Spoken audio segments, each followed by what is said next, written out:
고아원에서 생이별한 이란성 쌍둥이가 20년 만에 군대에서 제외했지만 오빠는 가혹행위 피해자가 되어 있었습니다. 707 특임단 소속 여군 윤아린의 놀라운 복수극이 시작됩니다. 따뜻한 5월의 햇살이 창문 너머로 스며들던 그날, 6살 윤아린과 윤아준의 운명이 갈라졌습니다. 아침부터 부모님은 뭔가 들뜬 모습이었죠. 아빠는 할인의 머리를 쓰다듬으며 오늘 맛있는 거 먹으러 갈까? 하셨고, 엄마는 하준의 작은 손을 잡고 우리 아들, 새 옷 사러 가자며 웃으셨습니다. 그때까지만 해도 세상에서 가장 행복한 가족이었어요. 하리는 활발하고 당찬 성격으로 언제나 앞장서서 하준을 보호했고, 하준은 조용하지만 따뜻한 마음씨로 누나를 따라다녔죠. 둘이 함께라면 어떤 일도 무섭지 않았습니다. 하지만 운명은 잔인했어요. 백화점에서 돌아오는 길, 비가 내리기 시작했습니다. 아빠는 조심스럽게 운전하셨지만 신호를 무시한 트럭이 옆에서 들이받았죠.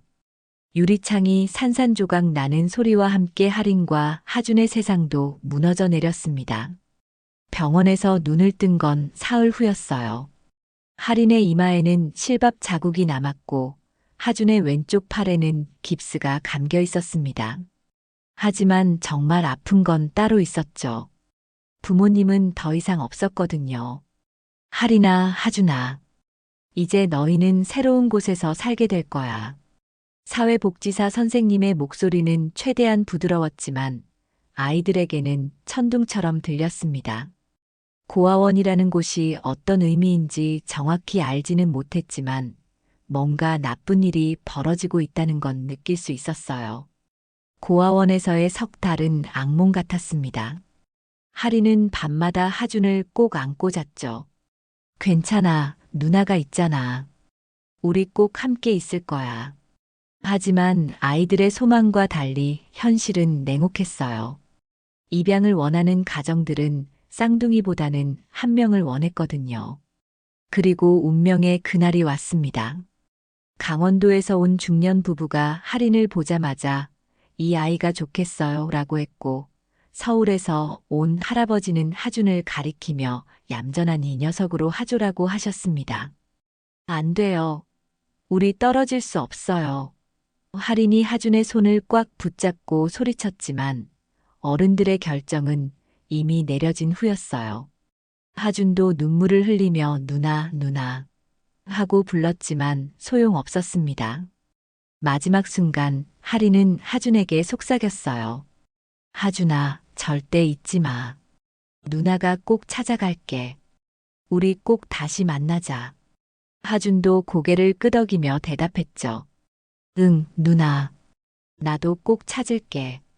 그렇게 이란성 쌍둥이는 서로 다른 길로 떠났습니다. 하리는 산골 마을로, 하준은 도시로. 둘의 운명이 다시 교차하기까지는 긴 세월이 필요했어요. 20년이라는 세월은 두 아이를 완전히 다른 사람으로 만들었습니다. 강원도 산골 마을로 간 하리는 새 부모님의 사랑을 받을 줄 알았지만 현실은 달랐어요. 양아버지는 술에 취하면 폭력을 휘둘렀고 양어머니는 그런 남편을 피해 늘 떨고 있었죠. 이 자식이 또 말대꾸를 해? 양아버지의 주먹이 12살 할인의 뺨을 때렸습니다. 하지만 할인은 굴복하지 않았어요. 대신 더 강해지기로 결심했죠. 학교에서는 태권도를 배우고 집에서는 몰래 체력을 기르며 자신을 지킬 힘을 길렀습니다. 언젠가는 내가 더 강해질 거야. 그때까지 참자. 하리는 밤마다 희미한 쌍둥이 오빠의 기억을 떠올리며 다짐했어요. 하준이라는 이름, 자신과 똑같은 생일, 그리고 마지막에 나눈 약속. 그 모든 게 하린을 버티게 하는 힘이었습니다. 반면 서울로 간 하준은 다른 환경에서 자랐어요. 혼자 사는 할아버지는 하준을 친손자처럼 아꼈지만 과보호하는 바람에 하준은 소심하고 내성적인 성격이 되었죠. 할아버지는 우리 하준이는 착하기만 하면 돼. 싸우지 말고 양보하는 게 최고야라며 늘 말씀하셨거든요. 하준도 가끔 꿈속에서 누나를 만났습니다. 당찬 눈빛으로 자신을 지켜주던 누나, 마지막에 꼭 찾겠다고 약속했던 그 목소리. 하지만 시간이 지나면서 그 기억들은 점점 흐릿해져 갔어요. 하리는 고등학교를 졸업하자마자 집을 나왔습니다. 이제 충분히 컸어. 내 길은 내가 정하겠어요. 양부모의 만류에도 불구하고 서울로 올라온 하리는 아르바이트를 하며 독학으로 공부했어요. 목표는 분명했습니다. 군인이 되어서 진짜 강한 사람이 되는 것, 그리고 언젠가 오빠를 찾는 것이었죠. 2년 후 하리는 여군 모집에 지원했습니다. 체력 시험에서는 남자들을 제치고 1등을 했고, 면접에서는 당당하게 자신의 신념을 밝혔어요. 저는 약한 사람들을 보호할 수 있는 군인이 되고 싶습니다. 그 진정성이 면접관들에게 전해졌죠. 특히 707 특임단에서 할인의 가능성을 알아봤습니다. 이런 의지력과 체력을 가진 여성은 흔치 않아. 우리 부대로 오면 어떻겠나?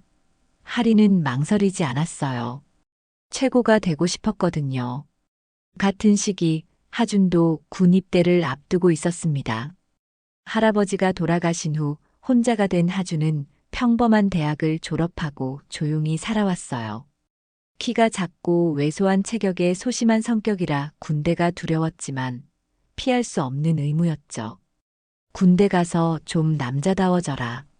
너무 약해 보인다. 주변 사람들의 말에 하준은 그저 고개만 끄덕였습니다.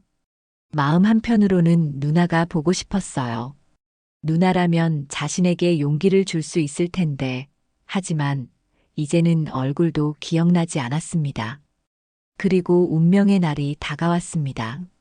할인이 소속된 707 특임단과 하준이 입대한 보병부대가 합동훈련 시범을 보이는 행사가 열린 거예요. 할인은 특임단의 시범을 보이는 역할이었고, 하준은 구경하는 일반 병사 중 한 명이었습니다. 저기 여자 군인 봐. 정말 멋있다. 하준 옆에 동기가 감탄했어요. 하준도 고개를 들어봤습니다. 검은 베레모를 쓴 여군이 완벽한 동작으로 시범을 보이고 있었죠. 뭔가 낯익은 느낌이 들었지만 설마 했습니다. 할인도 관중석을 훑어봤어요. 수많은 남자 병사들 사이에서 유독 어린 얼굴이 눈에 띄었습니다. 어디서 본 것 같은 느낌이었지만 20년이라는 세월 앞에서는 확신할 수 없었어요. 두 사람은 그렇게 스쳐 지나갔습니다. 운명적 재회까지는 조금 더 기다려야 했어요. 입대 3개월째 하준의 군 생활은 지옥과 다름없었습니다. 문제는 첫날부터 시작되었어요. 키가 165cm밖에 안 되는 왜소한 체격에 조용한 성격이었던 하준은 선임병들의 관심을 끌기에 충분했죠. 야, 윤하준. 너 진짜 군인 맞냐? 이렇게 작은 놈이 어떻게 나라를 지킨다는 거야? 조상우 중대장의 비아냥거리는 목소리가 생활관에 울려 퍼졌습니다. 중대장은 40대 초반의 나이에도 불구하고 악명이 높았어요. 부대 내에서 절대 권력을 가지고 있었고 자신보다 약해 보이는 병사들을 괴롭히는 것을 즐겼거든요. 하준은 묵묵히 참았습니다. 할아버지가 늘 말씀하셨듯이 참고 견디면 언젠가는 끝날 거라고 생각했어요. 하지만 조상우 중대장의 괴롭힘은 날이 갈수록 심해졌습니다. 윤하준, 너 오늘 화장실 청소 다시 해. 똑바로 안 했어. 이미 완벽하게 청소한 화장실이었지만 하준은 대답할 수 없었어요. 대답하면 더 큰 화가 돌아올 것을 알고 있었거든요. 더 심각한 건 신체적 폭력이었습니다. 조상우 중대장은 하준을 따로 불러내어 군기잡기라는 명목으로 주먹질을 했어요. 이게 다 너를 위한 거야. 이렇게라도 해야 정신을 차리지. 하준의 배와 등이 멍들어갔지만 누구에게도 말할 수 없었습니다. 가장 치욕적인 일은 한 달 전에 벌어졌어요. 조상우 중대장이 술에 취해 하준을 간부 숙소로 불러낸 거였습니다. 야, 윤하준. 너 진짜 남자 맞냐? 한번 확인해 볼까? 그리고는 하준에게 굴욕적인 행위를 강요했죠. 하준은 그날 밤 화장실에서 토했습니다. 자존심이 산산조각 났어요. 다른 병사들도 알고 있었지만 모두 침묵했습니다. 조상우 중대장의 권력이 워낙 강했고 자신들도 당할까봐 두려웠거든요. 하준은 완전히 고립되었어요. 그리고 운명의 그날이 왔습니다. 조상우 중대장이 평소보다 더 화가 나 있었어요. 상부에서 뭔가 지적을 받았나 봤습니다. 윤하준, 당장 여기 와. 하준은 떨리는 다리로 중대장 앞에 섰어요. 너 같은 놈 때문에 우리 부대 망신이야. 조상우 중대장의 주먹이 하준의 얼굴을 강타했습니다. 하준은 바닥에 넘어졌지만 중대장의 폭력은 멈추지 않았어요. 발로 배를 차고 머리채를 잡아 끌며 벽에 박았습니다. 중대장님, 그만하십시오. 옆에서 지켜보던 부중대장이 말렸지만 조상우 중대장은 듣지 않았어요. 이 자식이 정신을 차려야 한다고. 그리고는 하준의 머리를 콘크리트 벽에 세게 박았습니다. 하준의 이마에서 피가 흘러내렸어요. 의식이 흐릿해지면서 바닥에 쓰러졌습니다. 그제서야 주변 사람들이 응급실로 후송했죠. 같은 시각 707 특임단 기지에서는 할인이 일과를 마치고 있었습니다. 할인 중사, 오늘 수고했어. 동료들과 인사를 나누던 할인에게 긴급 호출이 들어왔어요. 특임단 소속 여군 1명, 인근 부대 응급환자 이송 지원 요청. 할인은 의문스러웠지만 명령을 따랐습니다. 응급차를 타고 육군 병원에 도착한 할인은 응급실 앞에서 대기했어요. 간호사가 나와서 환자 정보를 전달했습니다. 환자는 23세 남성, 이름은 윤하준입니다. 머리 외상과 복부 타박상이 심해서 간호사의 말이 계속되었지만 할인의 머릿속에서는 윤하준이라는 이름만 맴돌았어요. 잠깐요, 이름이 뭐라고 하셨죠? 할인의 목소리가 떨렸습니다. 윤하준입니다. 윤자의 하준. 생년월일이 어떻게 되나요? 할인이 다급하게 물었어요. 2002년 5월 12일생이네요. 간호사의 대답을 듣는 순간 할인의 온몸에 전율이 흘렀습니다.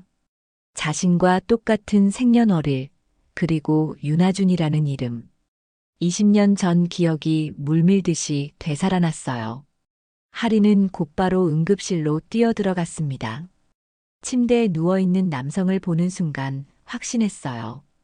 비록 많이 달라졌지만 그 얼굴은 분명히 자신의 쌍둥이 오빠였습니다. 하준아. 할인의 눈에서 눈물이 흘러내렸어요. 20년 만에 다시 만난 오빠는 온몸이 상처투성이었습니다. 누가 이렇게 만든 걸까요? 하준도 희미한 의식 속에서 할인을 봤습니다. 누나, 어린 시절 기억 속의 그 목소리, 그 눈빛이었어요. 하지만 곧 의식을 잃었습니다. 할인은 주먹을 꽉 쥐었어요. 누군가 자신의 오빠를 이렇게 만들었다는 사실에 분노가 치밀어 올랐습니다. 내가 꼭 찾아내겠어. 오빠를 이렇게 만든 놈들을 절대 용서하지 않겠어. 하준이 깨어난 건 이틀 후였습니다. 병원 침대에서 눈을 뜬 하준은 옆에 앉아있는 여군을 보고 깜짝 놀랐어요. 베레모를 벗은 할인의 얼굴이 어렴풋한 기억과 겹쳐지면서 가슴이 두근거렸습니다. 혹시 누나예요? 하준의 목소리는 떨렸어요. 20년 전 마지막 순간의 기억이 되살아났거든요. 할인은 고개를 끄덕이며 하준의 손을 잡았습니다. 맞아, 하준아. 누나야. 이제 다 괜찮을 거야. 하지만 기쁨도 잠시, 할인의 얼굴은 금세 굳어졌어요. 하준의 온몸에 난 상처들이 예사롭지 않았거든요. 하준아, 누가 이렇게 한 거야? 솔직하게 말해줘. 할인의 목소리에는 분노가 섞여 있었습니다. 하준은 고개를 돌렸어요. 그냥 넘어진 거예요. 별일 아니에요. 하지만 할인은 속을 수 없었습니다. 707 특임단에서 오랫동안 활동하면서 폭력의 흔적을 구분하는 법을 배웠거든요. 이건 명백한 가혹행위의 결과였어요. 하준아, 누나 봐. 누가 그랬는지 말해줘. 내가 해결해 줄게. 할인의 간절한 목소리에도 하준은 입을 다물었습니다. 정말 괜찮다니까요. 그냥 넘어가요. 하준이 태어난 후 할인은 곧바로 소속 부대로 돌아가 상황을 보고했습니다. 대대장님, 긴급히 보고드릴 일이 있습니다. 김철수 대대장은 할인의 심각한 표정을 보고 사무실로 불러들였어요. 제 쌍둥이 오빠가 인근 보병부대에서 심각한 폭행을 당했습니다. 명백한 가혹행위의 증거가 있어요. 할인은 차분하지만 단호한 목소리로 설명했습니다. 김철수 대대장은 잠시 침묵했다가 고개를 저었어요. 할인 중사, 그건 다른 부대 일이야. 우리가 개입할 문제가 아니지. 하지만 대대장님, 이건 명백한 범죄 행위입니다. 할인의 목소리가 높아졌지만 김철수 대대장은 단호했어요. 사적인 감정 개입은 금지다. 특히 내가 707 특임단 소속이라는 걸 잊지 마라. 섣불리 행동했다가는 내 진급에도 영향을 줄 수 있어. 김철수 대대장의 경고는 차갑기까지 했습니다. 할인은 억울했지만 일단 물러났어요. 다른 방법을 찾아야 했습니다. 그날 저녁 할인은 동기들과 만나 상황을 털어놓았어요. 정말 말도 안 되는 일이야. 어떻게 이런 일을 그냥 넘어갈 수 있어? 할인아, 조심해. 그 부대 조상우 중대장이라는 사람 들어봤어? 동기 중 한 명인 박영희가 조심스럽게 말했습니다. 그 사람 장성급 간부들이랑 친분이 두터워. 함부로 건드리면 내가 다칠 수도 있어. 다른 동기도 끼어들었어요. 맞아. 그 부대는 원래 문제가 많기로 유명해. 하지만 조상우 중대장이 윗선과 연결되어 있어서 누구도 건드리지 못한다고 들었어. 할인의 얼굴이 점점 굳어졌습니다. 다음 날 할인은 하준을 다시 만났어요. 부대 근처 작은 카페에서 마주 앉은 하준은 여전히 어디선가 아픈 듯한 표정이었습니다. 하준아, 정확히 누가 그랬는지 말해줘. 조상우 중대장이야? 하준의 얼굴이 하얗게 질렸어요. 누나, 어떻게 그 이름을? 내가 다 알아봤어. 그 사람이 얼마나 나쁜 짓을 했는지도 알고 있고. 할인의 목소리에는 확신이 섞여 있었습니다. 누나, 제발 그만둬요. 하준이 할인의 손을 잡았어요. 더 이상 건드리면 안 돼요. 그 사람은 진짜 무서운 사람이에요. 누나까지 다칠 수도 있어요. 하준의 목소리가 떨렸습니다. 처음에는 그냥 때리기만 했어요. 하지만 점점 더 심해졌어요. 다른 병사들한테도 함부로 하라고 시키고, 그리고 하준은 말을 잇지 못했어요. 그리고 할인이 다그쳤지만 하준은 고개를 저었습니다. 말할 수 없어요. 정말 치욕스러운 일들이었어요. 하지만 누나가 나서면 더 큰 일이 생길 거예요. 그 사람은 부대 전체를 조종하고 있어요. 할인의 주먹이 떨렸습니다. 오빠가 어떤 고통을 당했는지 짐작할 수 있었거든요. 하준아, 그래도 이대로 넘어갈 수는 없어. 누나가 있잖아. 누나를 믿어줘. 안 돼요. 하준이 거의 울먹이며 말했어요. 조상우 중대장은 진짜 권력이 있어요. 윗선과도 연결되어 있고 자기를 건드리려는 사람들은 다 망가뜨려요. 저 때문에 누나까지 망가질 수는 없어요. 할인은 하준을 달래려 했지만 하준의 의지는 확고했습니다. 누나, 20년 만에 만났는데 이런 일로 헤어질 수는 없잖아요. 그냥 그냥 참고 넘어가요. 군대는 어차피 얼마 안 남았어요. 그날 밤 하리는 잠들 수 없었어요. 오빠의 고통스러운 표정이 계속 떠올랐습니다. 조상우 중대장이라는 사람이 아무런 처벌도 받지 않고 계속 권력을 유지한다는 게 분했어요. 하지만 하준의 걱정도 이해할 수 있었습니다. 어떻게 해야 할까? 하리는 천장을 바라보며 고민에 빠졌어요. 조직적으로 은폐되고 있는 이 사건을 어떻게 세상에 알릴 수 있을까요? 이틀 밤을 뜬 눈으로 세운 하리는 마침내 결심을 굳혔습니다. 하준의 만류에도 불구하고 이 일을 그냥 넘어갈 수는 없었어요. 쌍둥이로 태어나서 20년 만에 다시 만났는데 오빠가 당한 고통을 외면할 수는 없었거든요. 내가 707 특임단에 있는 이유가 뭐겠어? 약한 사람들을 보호하기 위해서잖아. 하리는 거울 속 자신을 바라보며 다짐했습니다. 조상우 중대장이 아무리 권력이 있다고 해도 진실 앞에서는 무너질 수밖에 없을 거라고 믿었어요. 하린이 가장 먼저 찾아간 사람은 선배인 이수진 소령이었습니다. 707 특임단에서 10년 넘게 복무한 이수진 소령은 군 내부 네트워크가 탄탄하기로 유명했죠. 수진 선배, 급한 일이 있어서 찾아왔어요. 이수진 소령은 하린의 심각한 표정을 보고 사무실 문을 닫았습니다. 무슨 일이야? 이렇게 심각한 표정은 처음 보는군. 하린은 조심스럽게 상황을 설명했어요. 오빠의 존재, 가혹행위의 증거, 그리고 조직적 은폐 의혹까지. 조상우 중대장이라. 이수진 소령의 표정이 굳어졌습니다. 그 사람 소문은 나도 들어봤어. 문제가 많다는 얘기가 돌고 있었지. 하지만 워낙 윗선과 연결되어 있어서 함부로 건드리기 어려운 인물이야. 하린의 어깨가 무너졌지만 이수진 소령은 계속 말했어요. 하지만 증거만 확실하다면 얘기가 달라져. 아무리 권력이 있어도 명백한 증거 앞에서는 무너질 수밖에 없거든. 다만 매우 조심스럽게 접근해야 해. 이수진 소령은 하린에게 몇 가지 조언을 해줬습니다. 먼저 피해자들의 증언을 확보해야 해. 내 오빠만이 아니라 다른 피해자들도 있을 거야. 그리고 물증이 필요하지.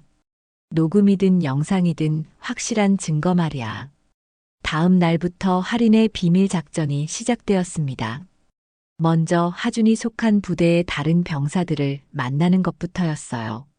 하지만 쉽지 않았습니다. 대부분의 병사들이 입을 다물고 있었거든요. 저희는 아무것도 모르는데요. 면회를 나온 병사들을 만나도 대답은 똑같았습니다. 조상우 중대장의 보복이 두려웠던 거예요. 하지만 하린은 포기하지 않았습니다. 707 특임단의 위상을 활용해서 점차 접근했죠. 일주일 후 마침내 용기를 낸 병사를 만날 수 있었어요. 김태현이라는 이등병이었습니다.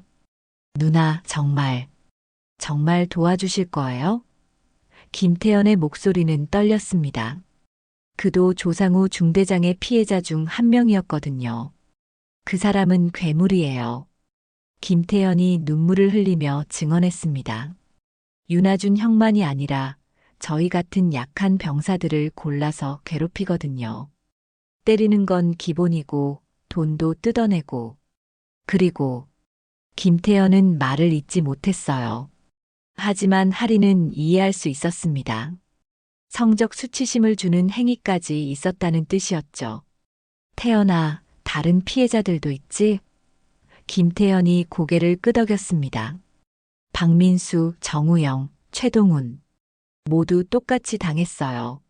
하지만 다들 무서워서 말을 못해요. 조상우 중대장이 입 한 번 잘못 놀리면 전역할 때까지 지옥 보게 해주겠다고 협박했거든요. 하린은 차근차근 계획을 세웠습니다. 먼저 피해자들의 신뢰를 얻어야 했어요.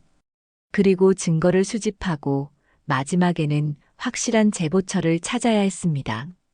단순히 부대 내부로 신고해서는 또다시 은폐될 가능성이 높았거든요. 2주일 동안 할인은 비밀리에 피해자들을 만났습니다. 처음에는 경계했던 병사들도 점차 마음을 열기 시작했어요. 할인이 진심으로 도우려 한다는 걸 알게 되었거든요. 정말 끝장낼 수 있을까요? 박민수가 조심스럽게 물었습니다.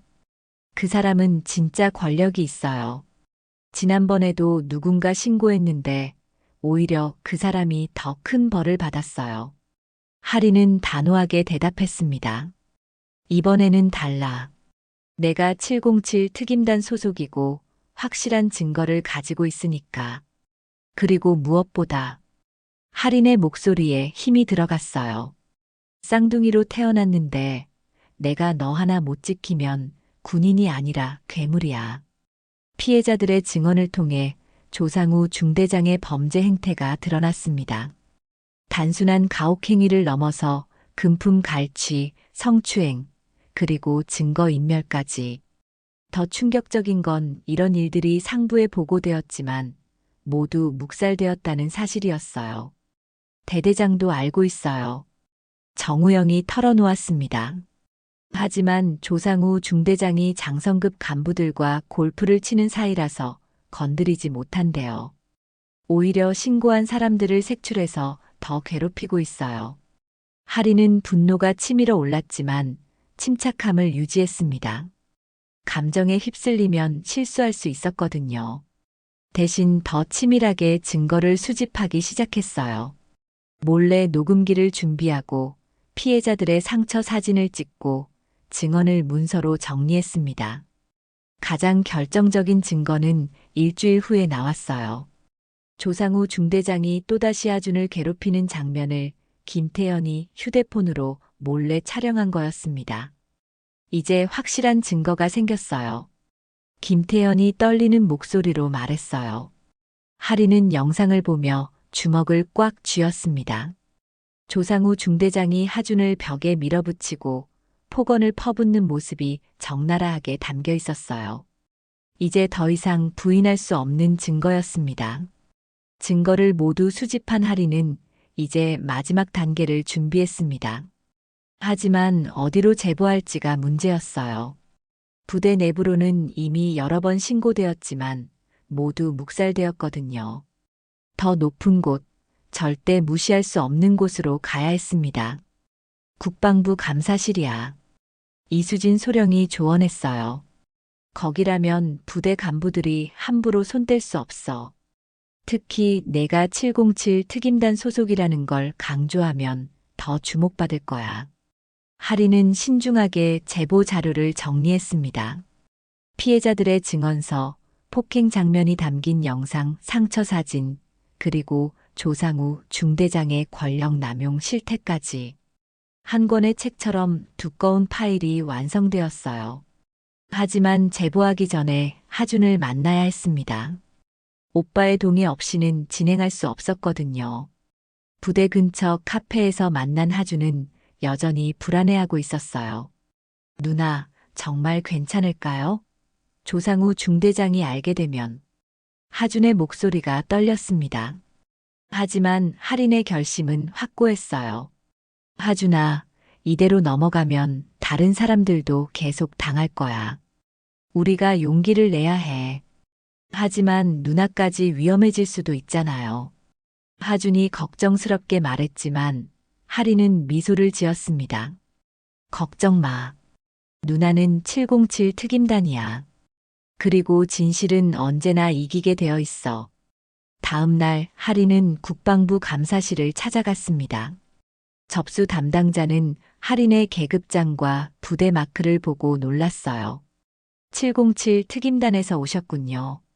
무슨 일이십니까? 중대한 가혹행위와 조직적 은폐에 대해 제보하러 왔습니다. 할인은 차분하게 말하며 두꺼운 파일을 내밀었어요. 담당자는 파일을 훑어보더니 표정이 굳어졌습니다.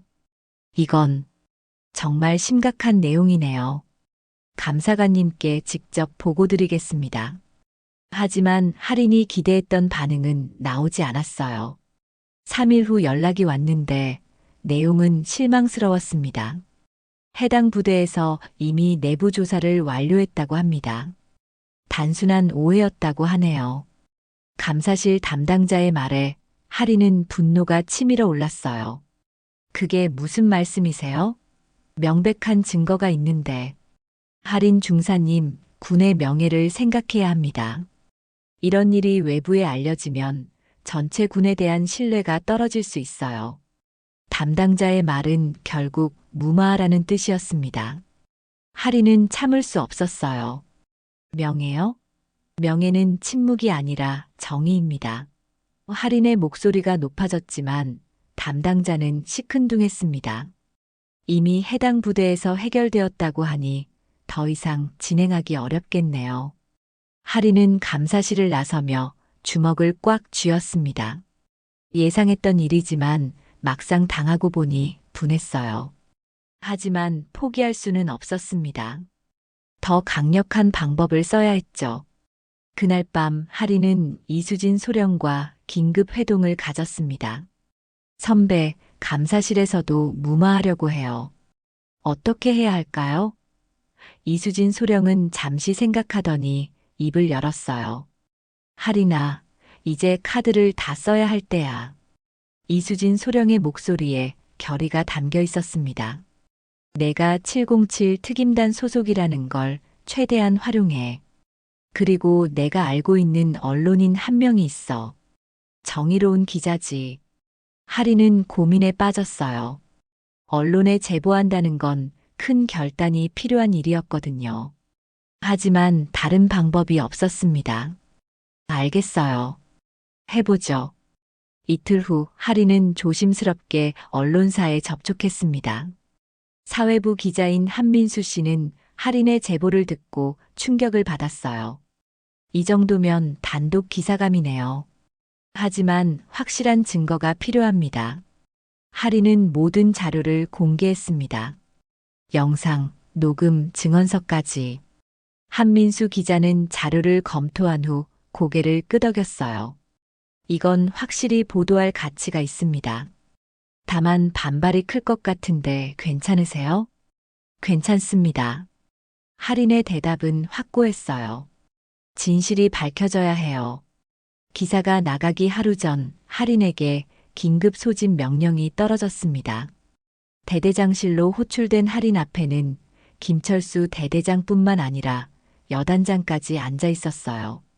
하린 중사, 내가 무슨 짓을 한 건지 알고 있나? 여단장의 목소리는 차가웠습니다. 하지만 하린은 당당했어요. 저는 군인으로서 해야 할 일을 했을 뿐입니다. 해야 할 일이라고? 군의 명예를 실추시키는 게 해야 할 일이냐? 여단장이 소리를 질렀지만 하린은 굴복하지 않았습니다. 명예는 잘못을 덮는 게 아니라 잘못을 바로잡는 거 아닙니까? 김철수 대대장이 끼어들었어요. 하린 중사, 아직 늦지 않았어. 기사를 취소하면 이 일은 없던 걸로 하겠다. 하지만 하린의 의지는 흔들리지 않았습니다. 죄송하지만 그럴 수 없습니다. 제 오빠와 다른 피해자들이 당한 고통을 생각하면. 하린의 목소리가 떨렸지만 결심은 확고했어요. 그 순간 여단장의 전화가 울렸습니다. 짧은 통화 후 여단장의 얼굴이 굳어졌어요. 기사가 이미 나갔다고 하는군. 하린은 안도의 한숨을 쉬었습니다. 다음 날 아침 인터넷과 신문은 이 사건으로 들썩였습니다. 군내 조직적 가혹행위 은폐 의혹, 707 특임단 여군의 용기 있는 제보 같은 제목들이 포털 사이트 메인을 장식했어요. 여론의 압박이 거세지자 국방부도 더 이상 무시할 수 없었습니다. 오후에 긴급 기자회견이 열렸고 국방부 장관이 직접 특별감찰단을 구성해 철저히 조사하겠다고 발표했어요. 하린은 뉴스를 보며 미소를 지었습니다. 드디어 시작되었어요. 정의의 첫걸음이 시작된 거였습니다. 기사가 나간 지 사흘째 되는 날 새벽 5시에 국방부 특별감찰단이 해당 부대에 기습 진입했습니다. 하린이 제공한 상세한 정보를 바탕으로 치밀하게 준비된 작전이었어요. 감찰단장인 박정훈 준장은 직접 작전을 지휘했습니다.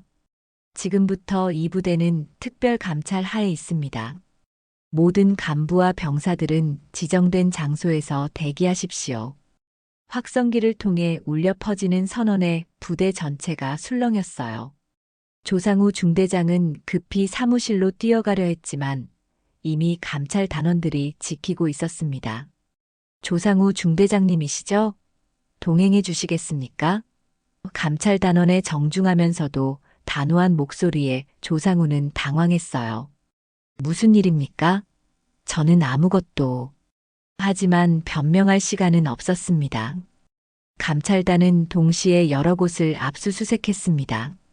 조상우 중대장의 사무실과 숙소, 그리고 관련 간부들의 컴퓨터와 휴대폰까지. 할인이 제공한 정보가 정확했기 때문에 수색은 매우 효율적으로 진행되었어요. 가장 결정적인 순간은 조상우 중대장의 컴퓨터에서 나왔습니다. 그는 자신의 폭력 행위를 영상으로 촬영해서 보관하고 있었거든요. 일종의 전리품처럼 여겼던 것 같았어요. 감찰 단원들도 그 잔혹한 영상들을 보고 경악했습니다. 이런 파일들이 수십 개나 있습니다. 감찰 단원이 박정훈 준장에게 보고했어요. 영상 속에는 하준뿐만 아니라 다른 병사들이 폭행당하는 모습, 굴욕적인 행위를 강요받는 장면들이 적나라하게 담겨 있었습니다. 박정훈 준장은 분노를 참으며 명령했어요. 모든 파일을 증거로 수집하고 관련자들을 즉시 연행하십시오. 조상우 중대장은 물론이고 묵인하고 은폐에 가담한 대대장과 여러 간부들까지 일시에 체포되었습니다. 이럴 수는 없습니다. 저는 장성급 간부들과 조상우 중대장이 마지막까지 발악했지만 박정훈 준장은 차갑게 말했어요. 그런 인맥이 있다면 감옥에서 확인해 보시기 바랍니다. 한편 부대 내 병사들 사이에서는 해방감이 퍼졌습니다. 김태현을 비롯한 피해자들은 감찰단에게 자세한 증언을 제공했어요. 이제는 보복이 두렵지 않았거든요. 정말 끝났네요. 진짜 끝났어요. 김태현이 눈물을 흘리며 말했습니다. 하준도 감찰단의 조사에 적극 협조했습니다. 처음에는 떨렸지만 할인이 옆에서 격려해 주었어요. 하준아, 이제 진실을 말해도 돼. 누구도 너를 해치지 못할 거야. 조사 과정에서 충격적인 사실들이 더 드러났습니다. 조상우 중대장은 병사들로부터 금품을 갈취해서 윗선에 상납하고 있었어요. 그래서 자신의 범죄 행위가 묵인되었던 거였습니다. 부패의 고리가 생각보다 깊고 넓었어요. 이건 단순한 가혹행위가 아니라 조직적인 범죄 행위입니다. 박정훈 준장이 국방부에 중간 보고하며 말했어요. 전면적인 수사와 함께 시스템 개혁이 필요합니다. 일주일 후 조상우 중대장과 관련 간부들은 군사법원에 송치되었습니다. 언론의 관심이 집중된 가운데 첫 공판이 열렸어요. 할인이 제출한 증거들과 피해자들의 증언이 결정적 역할을 했습니다. 피고인 조상우는 부하 병사들에게 지속적인 폭행을 가하고 성적 수치심을 유발하는 행위를 했으며 금품을 갈취한 혐의가 인정됩니다. 군검찰의 기소장 낭독에 법정이 숙연해졌어요. 조상우 중대장은 끝까지 발뺌했지만 증거는 명백했습니다. 자신이 촬영한 영상들이 결정적 증거가 되었죠. 변호인조차 변호하기 어려워했어요. 피고인의 행위는 변명의 여지가 없습니다. 재판이 진행되는 동안 국방부는 군 내부 개혁에 착수했습니다. 가혹행위 신고 핫라인을 설치하고 익명 신고 시스템을 도입했어요. 그리고 내부 고발자 보호 정책도 만들어졌습니다. 이번 사건을 계기로 군이 완전히 달라질 것입니다. 국방부 장관이 기자회견에서 약속했어요. 다시는 이런 일이 발생하지 않도록 시스템부터 바꾸겠습니다. 할인의 용기가 불러온 변화는 상상을 초월했습니다. 전국의 부대에서 유사한 사건들이 신고되기 시작했고 군 전체에 개혁의 바람이 불었어요. 병사들의 인권을 보호하는 제도들이 하나둘씩 만들어졌습니다. 한 달 후 1심 판결이 내려졌습니다. 조상우 중대장은 징역 3년의 군에서 영구 제명, 관련 간부들도 각각 중형을 받았어요. 가해 병사들도 군사법원에서 유죄 판결을 받았습니다. 정의가 승리했습니다. 법정을 나서며 할인이 기자들에게 말했어요. 이제 우리 군대가 정말로 국민을 보호하는 조직이 될 수 있을 거라고 믿습니다. 피해자들도 마침내 해방감을 느꼈습니다. 김태현은 할인에게 깊이 고개를 숙였어요. 할인 누나 덕분에 살 수 있게 되었어요. 정말 감사합니다. 다른 피해자들도 똑같은 마음이었습니다. 조상우 중대장의 몰락은 완전했습니다. 권력과 인맥을 믿고 저지른 악행들이 모두 세상에 드러났고 그에 상응하는 대가를 치르게 되었어요. 더 이상 누구도 그를 보호해주지 않았습니다. 하지만 할인에게는 더 중요한 일이 남아 있었어요. 20년 만에 찾은 오빠와 진정한 재회를 하는 것이었습니다. 모든 재판이 끝나고 한 달이 지난 어느 토요일 오후 할인과 하주는 조용한 카페에서 마주 앉았습니다. 창밖으로 따스한 가을 햇살이 들어와 두 사람의 얼굴을 비쳤어요. 20년 만에 진정한 재회였습니다. 누나, 아직도 믿기지 않아요. 하준이 커피잔을 들며 말했어요. 쌍둥이였다는 것도 누나가 저를 구해준 것도 꿈만 같아요. 하준의 얼굴에는 더 이상 고통의 그림자가 없었습니다. 대신 평온함과 희망이 자리 잡고 있었어요. 하리는 하준의 손을 잡았습니다. 하준아, 어릴 때 헤어졌지만 그날 이후 난 늘 너를 찾고 있었어. 매일 밤 기도했거든. 언젠가 꼭 다시 만날 거라고. 할인의 목소리에도 감정이 묻어났어요. 저도요, 누나. 하준이 고개를 끄덕였습니다. 할아버지가 돌아가시고 혼자가 되었을 때 정말 누나가 보고 싶었어요. 그런데 이렇게 다시 만나다니. 두 사람은 잠시 침묵했습니다. 20년이라는 긴 세월이 흘렀지만 쌍둥이의 끈은 여전히 이어져 있었어요. 서로를 바라보는 눈빛에서 그 모든 걸 확인할 수 있었습니다. 앞으로는 절대 놓지 않을 거야. 할인이 단호하게 말했어요. 이제 우리에게는 새로운 시작이 있어. 과거의 아픔은 모두 끝났고 앞으로는 행복한 일들만 있을 거야. 하준도 미소를 지었습니다. 네, 누나. 이제 정말 가족이 되었네요. 그때 하준의 눈에서 눈물이 흘러내렸어요. 기쁨의 눈물이었습니다. 울지 마, 우리 하준이. 할인이 하준의 눈물을 닦아주며 말했어요. 이제는 웃을 일만 남았어. 그리고 할인이 잠시 멈췄다가 계속했습니다. 우리가 겪은 일이 헛되지 않았어. 덕분에 많은 사람들이 구원받았거든. 실제로 할인의 용기는 군 전체에 큰 변화를 가져왔습니다. 가혹행위 신고 건수가 급증했고 피해자들이 보호받을 수 있는 시스템이 만들어졌어요. 할인과 하준의 이야기는 용기와 정의의 상징이 되었습니다. 누나 덕분에 저도 새로운 꿈이 생겼어요. 하준이 밝은 표정으로 말했어요. 전역하고 나면 상담 공부를 해서 피해자들을 도우고 싶어요. 누나처럼 약한 사람들을 보호하는 일을 하고 싶거든요. 할인의 얼굴에 자랑스러운 미소가 떠올랐습니다. 정말 자랑스러워, 하준아. 우리 함께 더 좋은 세상을 만들어 가자. 카페를 나서며 두 사람은 나란히 걸었습니다. 20년 전 고아원에서 헤어진 그 아이들이 이제는 당당한 성인이 되어 다시 만났어요.